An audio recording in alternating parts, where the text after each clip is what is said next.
And good morning, good afternoon, good evening, wherever you are in the world. Welcome to FPL. Don't panic. Just a very quick one with the deadline just over a day away, something like that, as it is here in New Zealand, 11:49 a.m. on Friday morning. Yeah, some weeks back I said I was going to do a panic predictions or Desmond delusions weekly thing, just to do something a little bit different. Did one, but I haven't done one for a couple of weeks. But things are quietening down a bit now, so yeah, just do a quick one. Before we get into that, I will do just a final. Yeah, I'm locked in. Transfers have been made, so we'll just do a quick run through on that. Basically, did what I said I was going to do in the last video, which was do the Cunha out and Rice transfer. Happy enough with that. There's no right or wrong with this. I think I should have made one of my predictions actually when I get to my Desmond delusions, that Cunha is going to bite me on the arse. In fact, I might actually add that in, even though I haven't written it into the predictions. But yeah, it's okay. I mean, it's not bad. I mean, I still haven't made a 100% final decision, I guess, on whether I bench Nunes or Tarkowski. It's probably a flip of a coin. I do think, you know, as much as I'd love to be proven wrong, that United will do something against City, but we are piss poor, and City are looking pretty decent. We'll come to that in my panic predictions. Think I'm going to go with Tarkowski. Just think maybe there's a better chance of some bonus points, and a fluky Everton, one of those clean sheets that they pull off out in the blue. It's a toss of a coin. And I think that's where it'll come down to, where I decide between Tarkowski and Nunes. I just do think City are going to concede. That's one thing. I do think United will get a goal, maybe even two, but the result could be something like 2-5 or something stupid. Alderete, yeah, pretty happy with that. Crystal Palace home. Palace, yeah, obviously a bit leggy, tired. And Sunderland, you know, I just rate that defence. They defend like their lives depended on it, keeping that ball out of the net. Chow's certainly one I think we need to look at maybe in the coming game weeks, and I'll talk more extensively, I think, after this game week about future transfer plans, because I do think, especially with not having the wild card now, each transfer I make, I have to think it through carefully. It kind of has to be sort of that long term and based a little bit around the not the double that we may have in 26 for Arsenal and Wolves, but yeah, more so from sort of I haven't got these exactly right, but it's like something like there's going to be like doubles and blanks around 31, 33, 34, 36. So got to sort of start thinking with each transfer, who's likely to be there, what are going to be good assets, etc., to minimize transfers, and when it's going to be right to obviously play triple captains, bench boosts, etc. Very much a story for another day. Chow is one that may go though, because there is a bit of a fixture turn there coming for Newcastle, and we know they're not great away from home. Certainly St James's Park, lovely, but Gabriel, clearly lovely, 8.6 average. Forest away, grand. Rice, grand. Great to have him in the team. Obviously a long-term hold, hopefully for the rest of the season he can keep up that 9-point average. Palmer, now flagged. I do think it's precautionary and managing minutes, but I do have to think at some point, is Palmer now? It's not worked once again, one of my punts. If he is carrying a little groin strain, we're not going to see full-on Palmer, and there's always going to be a minute's risk there, you know. And is a Palmer down to an Enzo sometime in the next couple of weeks? Free up a big chunk of money, and that money then could be used to strengthen the bench for those, you know, particularly as we get to post 30, having a stronger bench, some rotations, and obviously cover when we do have blanks, etc. Again, story for another day. But hey, maybe I just get a nice Palmer surprise and get one of those magic calls from him with Brentford at home, who do concede. But I do like Brentford. I think they're on a really good run of form. Really are on a good run of form, and I'm wondering, you know, I think I told someone, oh, I'm not sure I'd be buying Brentford Thiago at the moment. You know, there's a fixture turn. But hey, the guy's red hot at the moment. It wouldn't surprise me. Wouldn't surprise me if he gets a goal against Chelsea. Foden, yeah, I wouldn't surprise me if he doesn't start. In fact, it wouldn't surprise me if Saka doesn't start either, and comes on for the last 30. Yeah, there's definitely minutes risks within my team, and it's just fingers crossed and pray. Bruno G, again another one. I think have we seen his hot streak, but Wolves away, it is a good fixture. Wolves are on the improve, but he's in red hot form. He is in red hot form, so definitely happy to hang on to him for the next couple, while plan out future transfer moves and what's the right way of phasing them in, especially as we get more information. And Haaland will carry the captain's armband. United away. He loves it. He loves playing against United. Does Haaland? And I'm scared. Let's be honest. I'm scared that this is the one where Haaland rediscovers his Haaland ways, and he gets his like 2 or 3 goals. But yeah, the captain's armband's got to go on him for this one, and probably for Wolves at home in 23. Then we'll start to consider whether it's time to start considering other captaincies other than Haaland.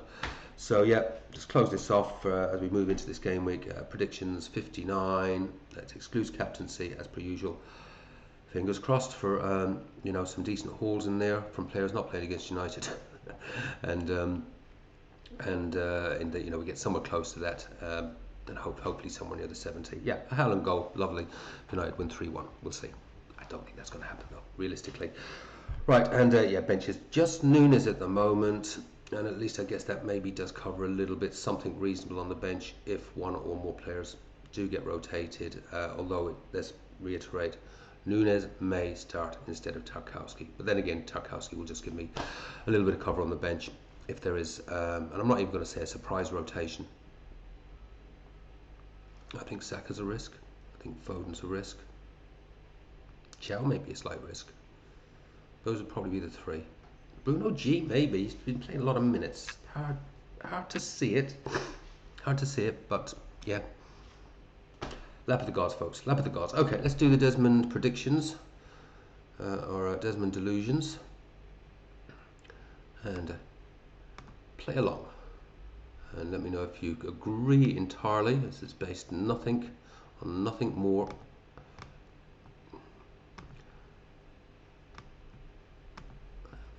Make myself smaller there. So there you go.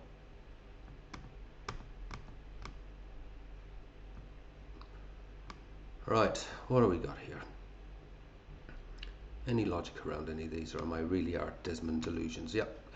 Right, panic predictions, Desmond delusions. Yeah, United 1, City 3. I think both teams are going to score, obviously, and 1-3 sounds about right, but wouldn't surprise me if it's a lot worse than that. And Semenyo scores. If I had Semenyo, I've been very, very surprised at the minutes he's already got for City. He is looking very, very good. What we're seeing now with, I think this could work well for Haaland as well, to be honest with you. He's so aggressive. He loves a game against United, does Semenyo. He really does, as does Haaland. This could be bad, folks. Yeah. United 1, City 3, Semenyo scores. I think maybe I'm putting that in there so that it doesn't really happen. But I think Semenyo's going to get some good minutes against United, and that goes against what I would have thought a couple of weeks ago. But City clearly did need a shake-up. They'd gone stale. Semenyo's shaking things up. Chelsea versus Brentford. Sanchez error. Caught up on the midweek Chelsea game. Sanchez, woohoo! His place could be under risk. Here's my prediction: he's either going to get dropped or he's going to make an error, leading to a Brentford goal, 1-1. And it's just one of the reasons I am really, really reluctant to, even with this fixture turn, look at a Chelsea triple up. And Brentford are playing very, very well. And I know Brentford's fixtures are turning. But what are they? Have they won 5 or 6? Or they're certainly unbeaten in about 6 scoring goals. Thiago's going well. Yeah. Chelsea 1-1. Chelsea v Brentford 1-1. Sanchez error and drops the ball or something, and Thiago pokes home. something along those lines. Leeds v Fulham. I think I'm just putting this in here in the hope that because I've said it doesn't happen. But I'm feeling rather daft that at no point I've had Calvert-Lewin or Wilson. Just both playing fantastically. And the thing is, I've liked Wilson from last year. Why have I never brought Wilson in? I think he is just an absolutely fabulous player. And I should have been looking at, I've just got a Calvert-Lewin. He's been trolled by him so often, as have we all. Yeah. And I think this feels like a game. Leeds can be quite slightly chaotic. Fulham are quite good on that old break and whatever. I just feel this has got a few goals in it. 2-2. Calvert-Lewin and Wilson both to score. Liverpool, Burnley. I actually gave a little bit of thought this week to, do I actually bring in Gakpo for this game? Because I do feel a little exposed with Liverpool versus Burnley. Not so keen on Ekitike. I think there may be some minutes risk there still. He looks as though he is a little bit more injury prone. Yeah, not sure. And I really like Gakpo as a player. He's explosive. Liverpool 3, Burnley 0. Gakpo brace. Because I thought, just for a moment, do I actually go, just get myself a little bit of cover in there? Yeah, 3-0, Gakpo brace. Tottenham v West Ham, 1-0, really boring fucking game, ho-hum. Sunderland versus Crystal Palace. This may be one of the easiest things to predict in the world. Palace are a bit toothless. Certainly I'd hope for Sunderland to keep a clean sheet because I've got Alderete. But my prediction, set piece throwing goal, is based on a Mukiele throw, flick on, and someone bangs it in. Probably an easy prediction that, given Palace's defence is looking a bit ropey now that it can be got at. And those throw-ins of Mukiele are really dangerous. He's a fabulous player and may well be coming back into my team in a few weeks' time as I sort of build towards that run towards the end of the season, doubles and blanks, etc. Nottingham Forest versus Arsenal, 1-3, Saka assist, +1 bonus points, giving Saka his usual 6 or 7 points, and no flicking hole. Probably another easy one to predict. Wolves v Newcastle. Main last minute winner. Liking the look of him. And Newcastle are just vulnerable away from home, and I reckon Newcastle probably take an early lead or whatever, and then they do their second half capitulation. And Wolves are playing a wee bit better, so it's probably a little bit left of centre prediction this one. But Wolves 2, Newcastle 1. But hopefully Bruno Gomes gets involved in the goal that Newcastle get. Villa 3, Everton 1. Watkins Halls, because I've just got this feeling. I've been talking about Watkins. When he does get on it in the second half of the season, he doesn't start. He doesn't start seasons well. Everyone buys him, everyone sells him. Then he starts scoring, and he finds a level of consistency, which has when he's beaten Haaland's points totals, fancy Premier League points totals the last couple of years. And I reckon Watkins may haul against a pretty dodgy Everton defence, unless Everton do, and I hope they do, pull off one of their surprise clean sheets, which they are prone to do. But I don't think Branthwaite's back. Keane is suspended for 2, I think. Yeah, I've got a feeling this could be a Watkins haul. And he does do it. He doesn't haul off big hauls often, but he does it about once a season where he'll get involved and he'll get a goal and a couple of assists or something like that. So I'm predicting the Watkins haul, and this is actually leading me to think, do I actually put Nunes in my own team instead of Tarkowski? It's going to be a flip of a coin, that one. And Brighton versus Bournemouth. Matoma's back. Lots of goals. Bournemouth concede, Brighton can score, but Bournemouth can score as well. I see a Matoma screamer in here, because he does score some absolutely fabulous goals. Not my favourite FPL asset because there is that inconsistency. He'll blow hot, he'll blow cold, and he's one of those players that you can get on at the right time, fantastic. But if you get on at the wrong time, it's very frustrating. But I just see this as a sort of game where he produces one absolute piece of magic. Matoma Screamer, fabulous player, love watching him. That's it. That is the Desmond Delusions. Panic predictions, call them what you like. What do you think? Where do you think these games are going to go this game week? That's it. I'll catch you either during the game week or just at the end. Fingers crossed it's all gone very well, and we'll review these quickly and see have I am I right or even close in any of them. Take care, have fun, play your own game, do not panic. I'll see you lot soon. Bye bye.